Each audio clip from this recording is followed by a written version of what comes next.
It was a January night back in 2013. Ethan Saylor is 26 years old. He has Down syndrome. He goes to the movie theater with his aide to see the movie Zero Dark 30.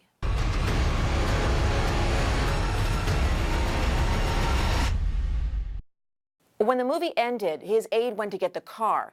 Ethan turned around and went back in. He wanted to see the film a second time.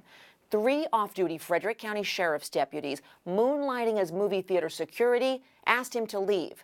This is his aide. All of a sudden I hear kicking and screaming and ouch, Mary, Mom, that hurts, don't touch me, get off. And so I run in and then I'm crying hysterically. I did not really know what to do. I see him jumping up in the air and screaming, so I turn around because I was scared. And I turn back around and then all of a sudden they're on the floor and all the noise, it was just completely silent. Ethan died hours later. An autopsy said he died from a fractured larynx. The ME ruled it a homicide, but a grand jury said deputies didn't do anything wrong. They know what went down that night. I have a sense of what went down that night. Regardless of the details, Ethan died over the cost of a movie ticket.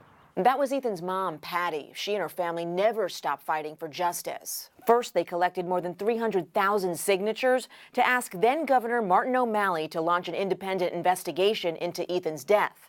He didn't.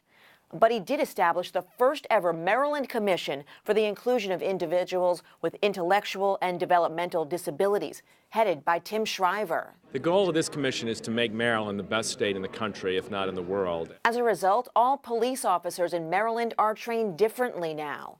Patty filed a civil suit. She testified before the U.S. Senate. She also pushed for the Ethan Saylor Alliance for Self-Advocates. It's the only center like it in the country where people with disabilities advocate for themselves. All the while, anniversaries passed. And justice is remembering, this is when I'll cry. Justice is remembering a life that mattered.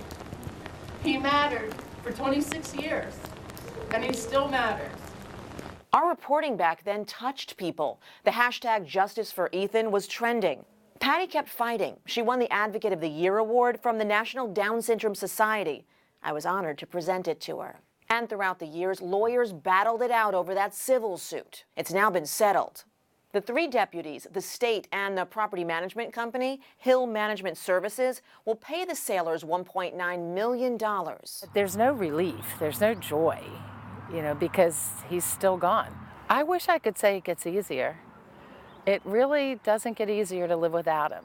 It has been 5 years full of grief and grit.